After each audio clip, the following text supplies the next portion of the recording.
E aí, tudo bom? Oi, tudo bom? Eu estou aqui hoje para falar sobre aquilo que Jesus disse na Bíblia. Ele falou que uma vez ele iria para o Pai, mas ele voltaria para buscar a sua igreja. Num abrir e no fechar de olhos, ao piscar de olhos, ele arrebataria a sua igreja.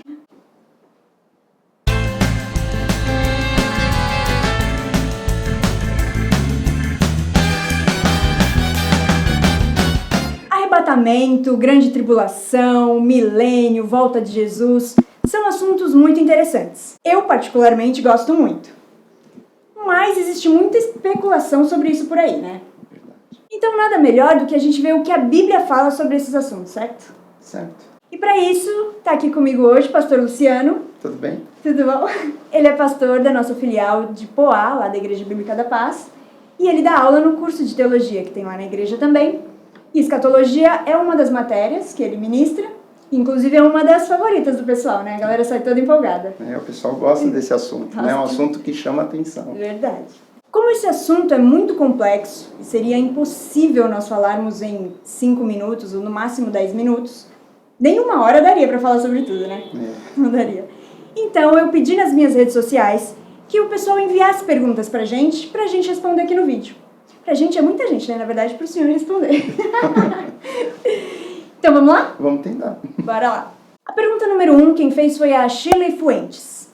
Ela perguntou assim: estamos próximos do fim dos tempos? Bem, nós podemos ver que a Bíblia diz que no fim dos tempos os homens apostatariam da fé, dando ouvido a doutrinas demoníacas, seguindo doutrinas de homens.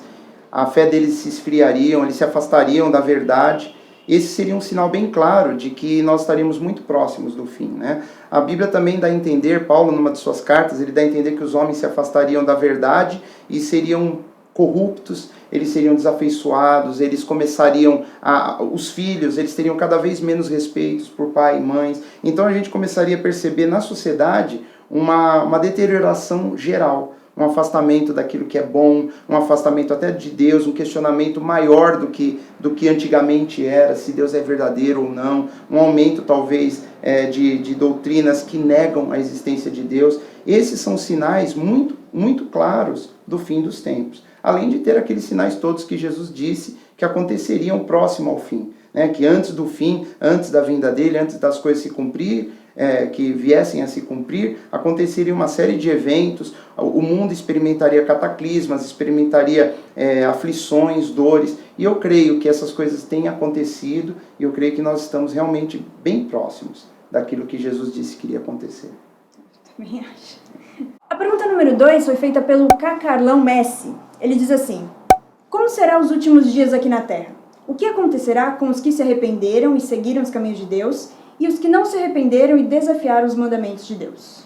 Bem, se o Carlão, né, ele está se referindo aos últimos dias antes da instauração do reino eterno, os últimos dias é no final do milênio de Cristo, quando Jesus concluiu o seu reino sobre a terra, ele finalmente cumpriu aquilo que as Escrituras diziam desde lá de trás, desde o início, que Cristo reinaria e o reino dele seria um reino de paz, seria um reino de bênçãos.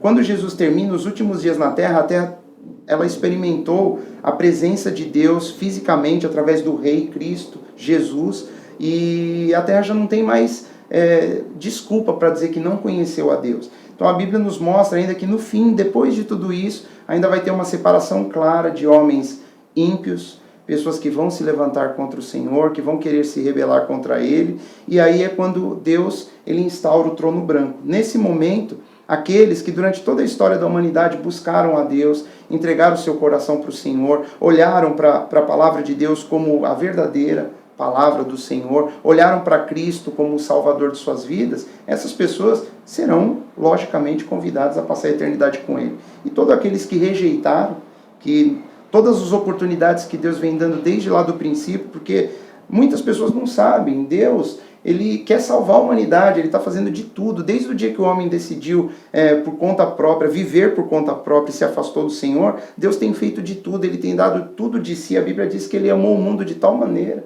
que enviou o seu único filho para que todo aquele que nele cresce não viesse a perecer, mas tivesse a vida eterna. Então como que será a vida eterna? A vida eterna serão com aquelas pessoas que disseram sim ao chamado, que entenderam a mensagem que o Senhor deixou para nós, que nos seus corações eles quiseram ter esse encontro com Ele. Então, como que será a vida nos últimos dias? É o cumprimento de tudo que a palavra de Deus disse, o plano perfeito de Deus para nos levar a passar uma eternidade com Ele, de provar o seu amor pela humanidade, e aquele que disse sim a esse chamado, a esse convite, vai entrar na Nova Jerusalém pelas portas da frente e passar a eternidade com Deus. É isso que a Bíblia nos mostra.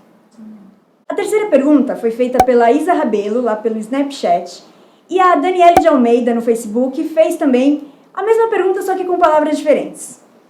7 anos de perseguição e depois arrebatamento, ou arrebatamento e depois 7 anos de perseguição? É interessante essa pergunta, né? Porque dentro do estudo escatológico, existem 3 linhas de interpretação, 3 linhas interpretativas. Alguns, eles veem o arrebatamento da igreja antes da tribulação, do período tribulacional. Outros, eles enxergam nas escrituras que no meio, antes do que eles chamam do que seria a grande tribulação, existe uma divisão quase nítida entre a tribulação inicial e a grande tribulação, que seriam os momentos finais, onde as coisas pioram muito no final da tribulação. Então, algumas pessoas defendem a ideia, baseado em alguns versículos, que talvez o arrebatamento aconteceria no meio, que eles chamam de mesotribulacionismo.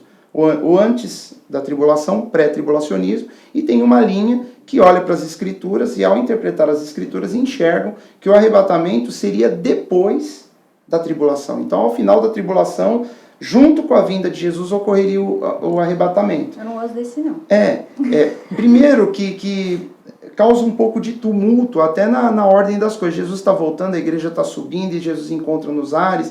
E aí não se encaixa, por exemplo, o que a Bíblia fala do tribunal de Cristo, que é o momento onde Cristo vai recompensar o povo de Deus, a igreja, pelas suas obras. Então o tribunal de Cristo é um preparatório para a igreja voltar para reinar com Cristo. Então, se a igreja volta para reinar, os cargos já têm que estar definidos, quem vai ser quem nesse reino, quem vai fazer o quê. Então fica meio atropelado. Eu sei que para Deus não tem nada impossível. Ele pode me arrebatar agora enfim, né? E eu voltar no mesmo segundo com ele. Mas eu creio que isso fica um pouco atropelado, até com algumas outras passagens bíblicas. Nós não detemos a verdade. Mas a Bíblia tem alguns versículos chaves. Um deles que eu gosto é de Lucas, capítulo 21, versículo 38. Quando Jesus fala assim que nós deveríamos estar, em outras palavras, ele diz assim, olha, vocês têm que estar atentos, vocês têm que estar vigilantes, em todo tempo orando, para que sejam achados por dignos de estar em pé diante do Filho do Homem e evitar todas essas coisas que hão de acontecer. Se Jesus está falando que se eu me manter vigilante, se eu me mantiver vigilante, se eu estiver orando, e isso me trouxer uma dignidade de eu evitar essas coisas, significa que tem como evitar. E um jeito de evitar essas coisas seria o arrebatamento. Tem uma outra passagem bíblica lá em Apocalipse capítulo 3, versículo 10, que ele diz, visto que guardaste a minha palavra, a palavra da minha perseverança, eu vos guardarei da hora da tentação, que há de vir sobre todo mundo, né, para tentar todos os homens. Então, se nós guardarmos a palavra, colocarmos em ação, praticarmos, eu posso ser guardado da hora da tentação. E a hora da tentação, ela é uma palavra muito similar e está no mesmo contexto de tribulação. Eu não vejo Deus dividindo uma tribulação em 2 pedaços e no meio dele. Então, existe algumas outras bases que nós nos apoiamos para entender que o arrebatamento, pelas escrituras, ele se encaixa com perfeição antes da tribulação. Principalmente porque a Bíblia inteira aponta para a tribulação como o tempo da angústia da casa de Jacó. Então Deus ele tem ainda algo para tratar com a nação de Israel. Então a igreja sai de cena e Deus volta a tratar com a nação de Israel. O período da tribulação, pelo menos na sequência escatológica, dispensacionalista, né, nós vemos que as coisas se encaixam dessa forma. Tá bom? Então, respondendo, né? A Bíblia, pelo menos, mostra para nós que o arrebatamento da igreja se dá antes dos 7 anos de tribulação. Esses 7 anos, na verdade, de tribulação é aquele período dividido, né? De 3 anos e meio daquela paz, entre aspas, e os 3 anos e meio de tribulação de verdade, né? Sim. No início da tribulação, nós sabemos que a Bíblia nos apresenta a figura do anticristo, e o anticristo, a Bíblia nos diz lá em Daniel que ele vai fazer aliança com muitos. E no meio da semana, ele fala de uma semana de anos, no meio dessa semana ele quebra essa aliança. Então nós entendemos que por 3 anos e meio ele vai iludir a humanidade, ele vai iludir a nação de Israel, ele vai se apresentar como Cristo, a nação de Israel receberá ele como Cristo, e o mundo vai experimentar uma euforia inicial, achando que finalmente as coisas se encaixaram, uma nova era começou, um novo tempo, um tempo de celebrar. Só que no meio desse período, a Bíblia nos mostra que ele quebra essa aliança, ele mostra que ele é um mentiroso, um traidor, ele se revela e aí sim começa o período de perseguição aos judeus. E a quarta pergunta é da Angel Félix. Ela diz assim: depois que a igreja for arrebatada, ela voltará novamente à terra? Eu posso responder essa? Claro. Essa eu sei, vou responder. Eu acho interessante a gente falar que muitas vezes o pessoal confunde quando fala Jesus está voltando, a volta de Jesus com o arrebatamento. E são eventos distintos, assim, né? Então a gente já viu, pelo menos o que nós acreditamos, né? Nós somos pré-tribulacionistas.